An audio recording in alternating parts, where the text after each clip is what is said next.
जय श्री हरि। नारायण नारायण नारायण नारायण। उत्पन्ना एकादशी व्रत कथा। युधिष्ठिर ने पूछा, भगवान, पुण्यमयी एकादशी तिथि कैसे उत्पन्न हुई? यह एकादशी इस संसार में क्यों पवित्र मानी गई तथा देवताओं को कैसे प्रिय हुई? भगवान श्री कृष्ण बोले, हे कुंती नंदन, प्राचीन समय की बात है। सत्ययुग में मुर नामक दानव रहता था। वह बड़ा ही अद्भुत, अत्यंत रौद्र तथा संपूर्ण देवताओं के लिए भयंकर था। उस काल रूपधारी दुरात्मा महासुर ने इंद्र को भी जीत लिया था। संपूर्ण देवता उससे परास्त होकर स्वर्ग से निकाले जा चुके थे और शंकित तथा भयभीत होकर पृथ्वी पर विचरा करते थे।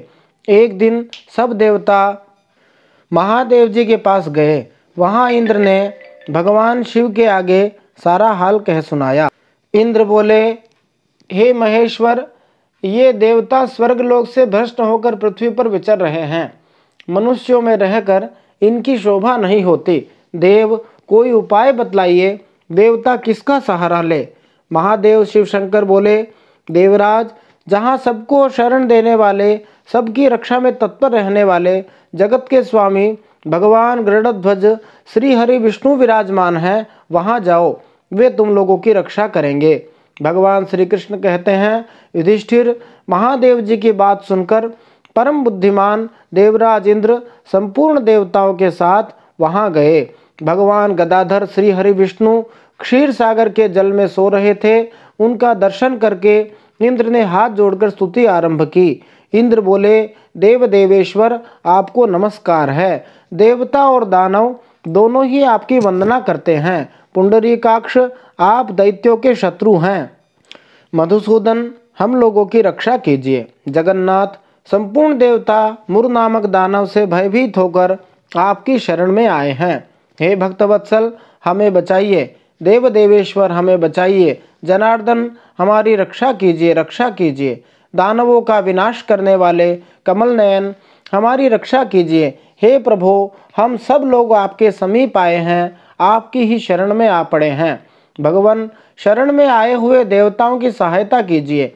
देव, आप ही पति, आप ही मति, आप ही कर्ता और आप ही कारण हैं। आप ही सब लोगों की माता और आप ही इस जगत के पिता हैं। भगवान देव देवेश्वर, शरणागत वत्सल देवता भयभीत होकर आपकी शरण में आए हैं। प्रभो, अत्यंत उग्र स्वभाव वाले महाबली मुर नामक दैत्य ने संपूर्ण देवताओं को जीतकर इन्हें स्वर्ग से निकाल दिया है। ओम नमो देव देवेश, देवदानव वंदित, दैत्यारे पुंडरीकाक्ष, त्राहि नो मधुसूदन। सुराः सर्वे समायाता, भयभीताश्च दानवात्, शरणं त्वां जगन्नाथ, त्राहि नो भक्तवत्सल। त्राहि नो देव देवेश, त्राहि त्राहि जनार्दन, त्राहि वै पुंडरीकाक्ष, दानवानां विनाशक। त्वत्समीपं गताः सर्वे, त्वत्समीपं गताः सर्वे, त्वामेव शरणं प्रभो। शरणागत देवानां साहाय्यं कुरु वै प्रभो। त्वं पतिस्त्वं मतिर्देव, त्वं कर्ता त्वं च कारणं, त्वं माता सर्वलोकानां, त्वमेव जगतः पिता। भगवन् देव देवेश, शरणागत वत्सल, शरणं तव चायाता, भयभीताश्च देवताः। देवता निर्जिताः सर्वाः, स्वर्गभ्रष्टाः कृता विभो। अत्युग्रेण हि दैत्येन, मुरनाम्ना महौजसा। इंद्र की बात सुनकर भगवान विष्णु बोले, देवराज, वह दानव कैसा है, उसका रूप बल कैसा है तथा उस दुष्ट के रहने का स्थान कहाँ है। इंद्र बोले, देव देवेश्वर, पूर्व काल में ब्रह्मा जी के वंश में तालजंग नामक एक महान असुर उत्पन्न हुआ था, जो अत्यंत भयंकर था। उसका पुत्र मुरदानव के नाम से विख्यात हुआ। वह भी अत्यंत उत्कट, महापराक्रमी और देवताओं के लिए भयंकर है। चंद्रावती नाम से प्रसिद्ध एक नगरी है, उसी में स्थान बनाकर वह निवास करता है। उस दैत्य ने समस्त देवताओं को परास्त करके स्वर्गलोक से बाहर कर दिया है। उसने एक दूसरे ही इंद्र को स्वर्ग के सिंहासन पर बैठाया है। अग्नि, चंद्रमा, सूर्य, वायु तथा वरुण भी उसने दूसरे ही बनाए हैं। जनार्दन, मैं सच्ची बात बता रहा हूँ, उसने सब कोई दूसरे ही कर लिए हैं। देवताओं को तो उसने प्रत्येक स्थान से वंचित कर दिया है। इंद्र का कथन सुनकर भगवान जनार्दन को बड़ा क्रोध आया। वे देवताओं को साथ लेकर चंद्रावती पुरी में गए। देवताओं ने देखा दैत्यराज बारंबार गर्जना कर रहा है। उससे परास्त होकर संपूर्ण देवता दसों दिशाओं में भाग गए। अब वह दानव भगवान श्री हरि विष्णु को देखकर बोला, खड़ा रह, खड़ा रह। उसकी ललकार सुनकर भगवान के नेत्र क्रोध से लाल हो गए। वे बोले, अरे दुराचारी दानव, मेरी इन भुजाओं को देख। यह कहकर श्री हरि विष्णु ने अपने दिव्य बाणों से सामने आए हुए दुष्ट दानवों को मारना आरंभ किया। दानव भय से विह्वल हो उठे। पांडुनंदन, तत्पश्चात श्री विष्णु भगवान ने दैत्य सेना पर चक्र का प्रहार किया। उससे छिन्न भिन्न होकर सैकड़ों योद्धा मौत के मुख में चले गए। इसके बाद भगवान मधुसूदन बदरिकाश्रम को चले गए। वहाँ सिंहावती नाम की गुफा थी, जो 12 योजन लंबी थी। पांडुनंदन, उस गुफा में एक ही दरवाजा था। भगवान विष्णु उसी में सो रहे। दानव मूर भगवान को मार डालने के उद्योग में लगा था। वह उनके पीछे लगा रहा। वहां पहुंचकर उसने भी उसी गुफा में प्रवेश कर लिया।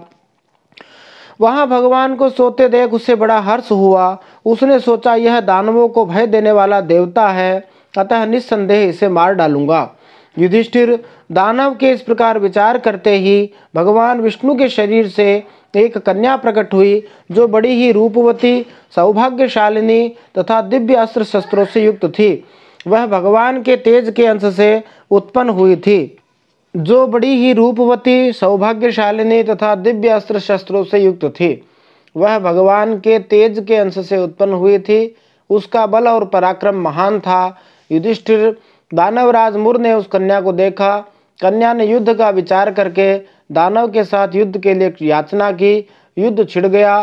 कन्या सब प्रकार की युद्ध कला में निपुण थी। वह मुर नामक महान असुर उसके हुंकार मात्र से राख का ढेर हो गया। दानव के मारे जाने पर भगवान जाग उठे। उन्होंने दानव को धरती पर पड़ा देख पूछा, मेरा यह शत्रु अत्यंत उग्र और भयंकर था, किसने इसका वध किया है? कन्या बोली, स्वामिन, आपके ही प्रसाद से मैंने इस महादैत्य का वध किया है। श्री भगवान ने कहा, कल्याणी, तुम्हारे इस कर्म से तीनों लोकों के मुनि और देवता आनंदित हुए हैं। अतः तुम्हारे मन में जैसी रुचि हो उसके अनुसार मुझसे कोई वर मांगो। देव दुर्लभ होने पर भी वह वर मैं तुम्हें दूंगा, इसमें तनिक भी संदेह नहीं है। वह कन्या साक्षात एकादशी ही थी। उसने कहा, प्रभो, यदि आप प्रसन्न हैं तो मैं आपकी कृपा से सब तीर्थों में प्रधान, समस्त विघ्नों का नाश करने वाली तथा सब प्रकार की सिद्धि देने वाली देवी हूँ। जनार्दन, जो लोग आप में भक्ति रखते हुए मेरे दिन को उपवास करेंगे, उन्हें सब प्रकार की सिद्धि प्राप्त हो। माधव, जो लोग उपवास एक रात्रि तथा एक भुक्त करके मेरे व्रत का पालन करें, उन्हें आप धन, धर्म और मोक्ष प्रदान कीजिए। भगवान श्री हरि विष्णु बोले, कल्याणी, तुम जो कुछ कहती हो वह सब पूर्ण होगा।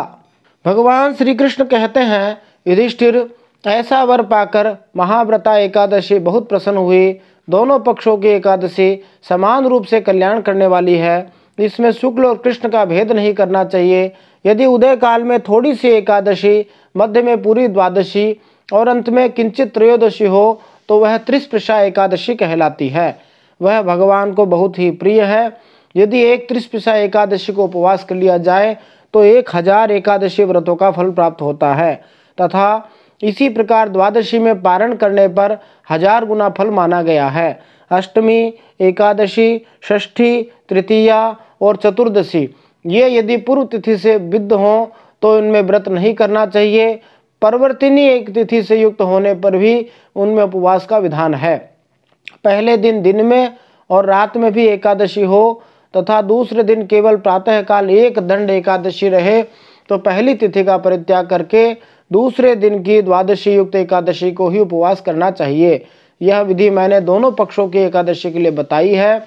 जो मनुष्य एकादशी को उपवास करता है वह वैकुंठ धाम में, जहाँ साक्षात भगवान गरुड़ध्वज विराजमान है, जाते हैं।